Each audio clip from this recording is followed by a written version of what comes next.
Hello, friends, and welcome back to another episode of Breaking Bread with Fred. I'm Fred. If you've watched the previous episodes, you know that I'm on a journey right now because I've gotten sick and tired of being sick and tired with the way that I've been living. And I've been living really lower and beneath, I think, my capabilities. Let me explain this to you. I guess the end of 2024, the beginning of 2025, you might say that this has become my time to quit being satisfied with the status quo and giving in to all the negativity that's around me and not being proactive when it comes to being more influential and being more positive with my words and the way that I live.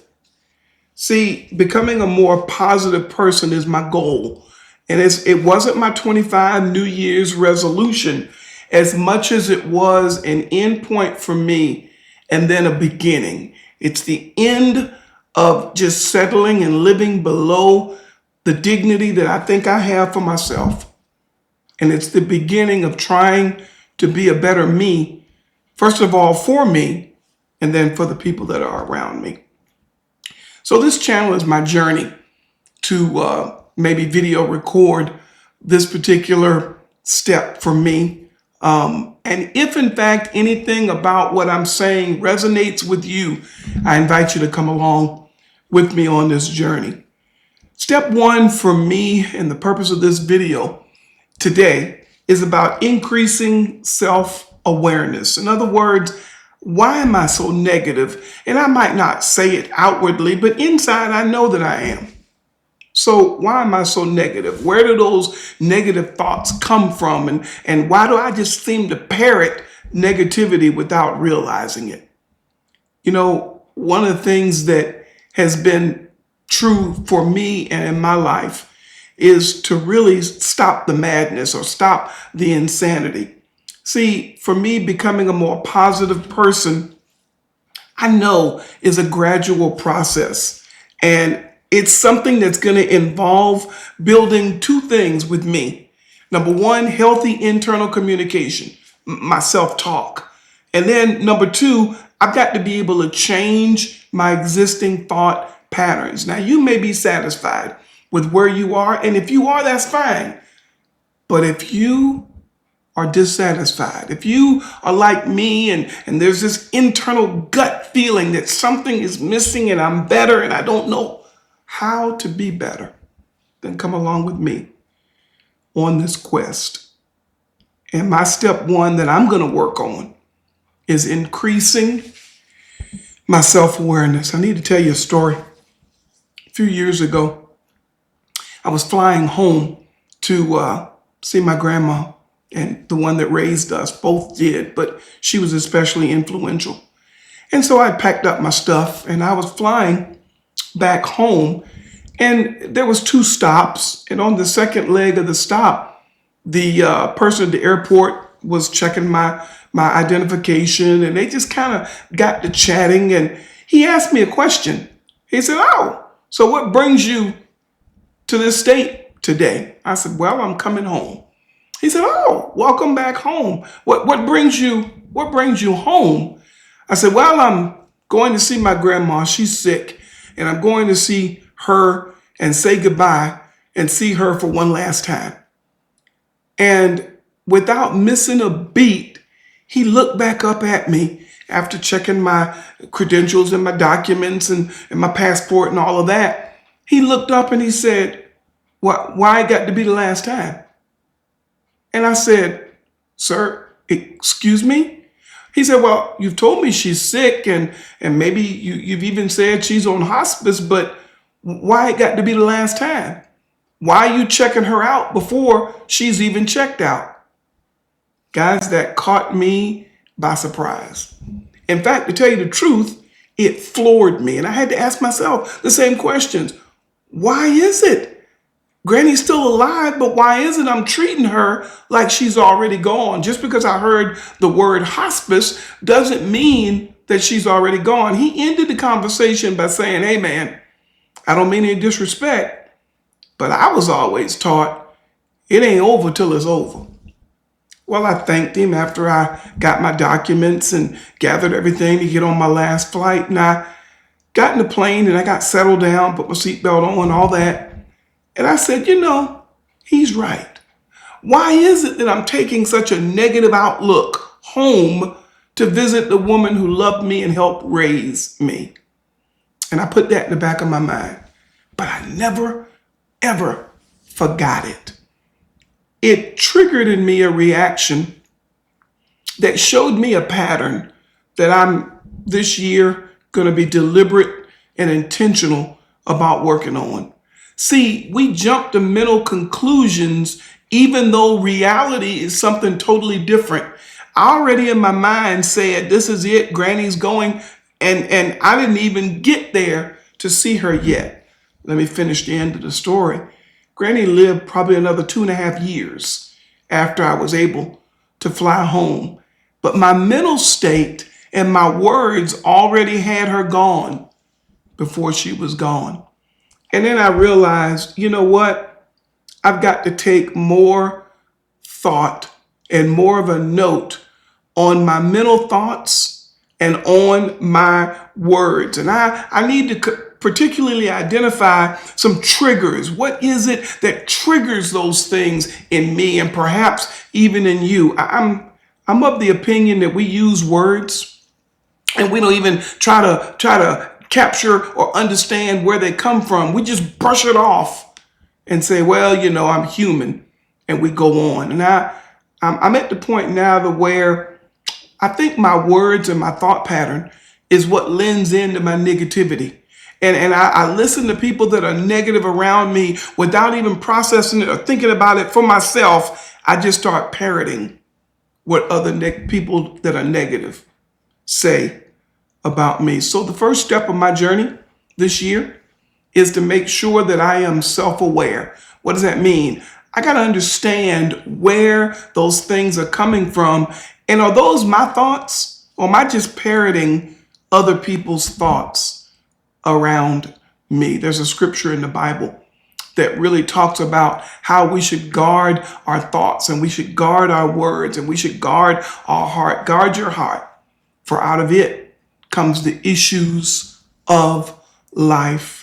Are the things that are happening to you and you're saying and your words and your actions, are they your own, or are they coming from a deeper place that you're just parroting those and throwing them out without your own thought and without your own intention?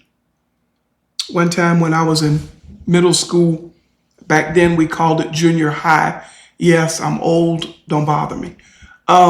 We called it junior high, and we had a communications class. I never will forget this assignment.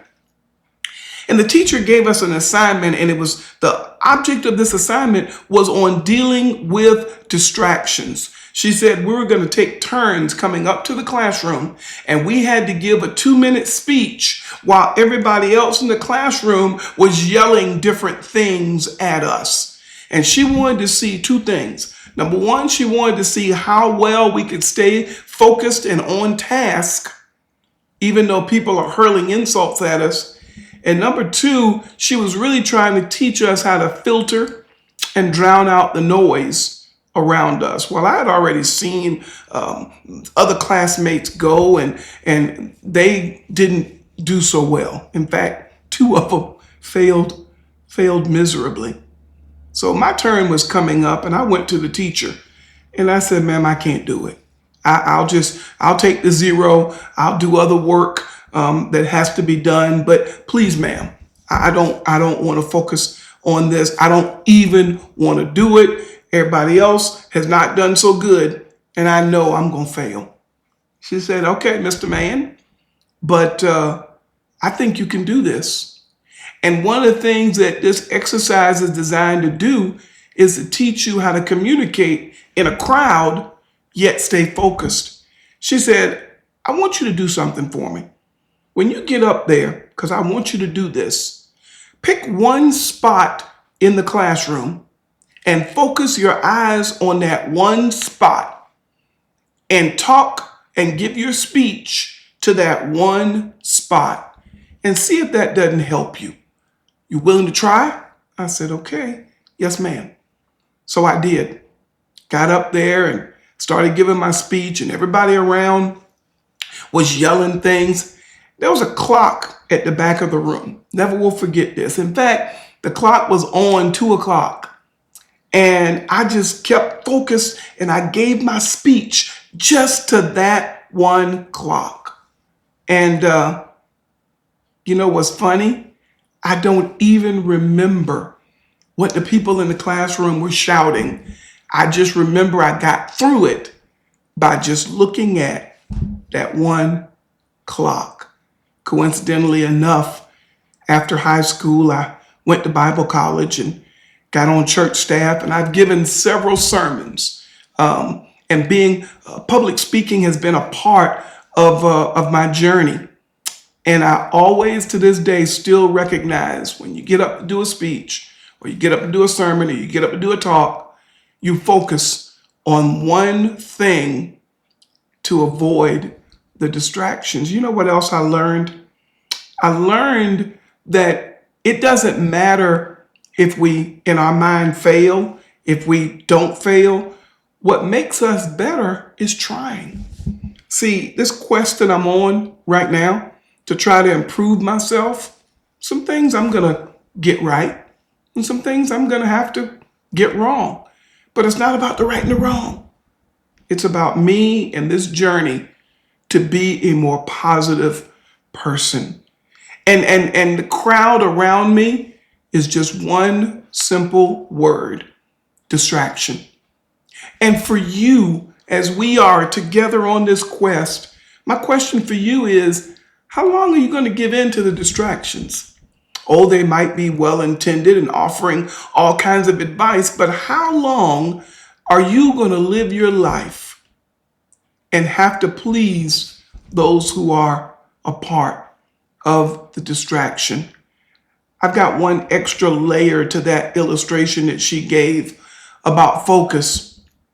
If you're really going to deal with distractions, think about it like this. You're standing up in a crowd. Everybody's yelling at you to really get you off point. To deal with those distractions, think about the fact that there is a light in a jar on a table. And everybody that's yelling at you is trying to distract you because you're trying to walk over to that light in that jar, and they're trying to distract you from your goal. But you make it, you ignore the surroundings, you make it, and you open that jar and let that light all around that room. And that light illuminates and gets rid of the darkness. And at that point, the distractions really don't matter. Listen, you're always going to have distractions in life. I'm always going to have distractions in life, but we have got to be aware of our surroundings and our self-talk and how we respond to those distractions. See, staying focused means that we've got to train our minds to tune out that noise that keeps us from our goal. It keeps us from trying to get that light and keeps us from trying to reach that light and open that jar and let that light shine in the whole room. We got to be deliberate and we got to be intentional about how we stay focused. And step one to this journey is to increase our self-awareness, to be self-aware. From there, healing can start. From there, change can start. See, the same way that man at the airport helped me to see that my language was terminal when my grandmother wasn't. See, and if we can understand that, then we can understand how we can change and how we can affect our surroundings for good instead of always parroting and duplicating the negative that so easily surrounds us. This has helped me, and I sincerely hope that it has helped you. Until next time, I bid you peace.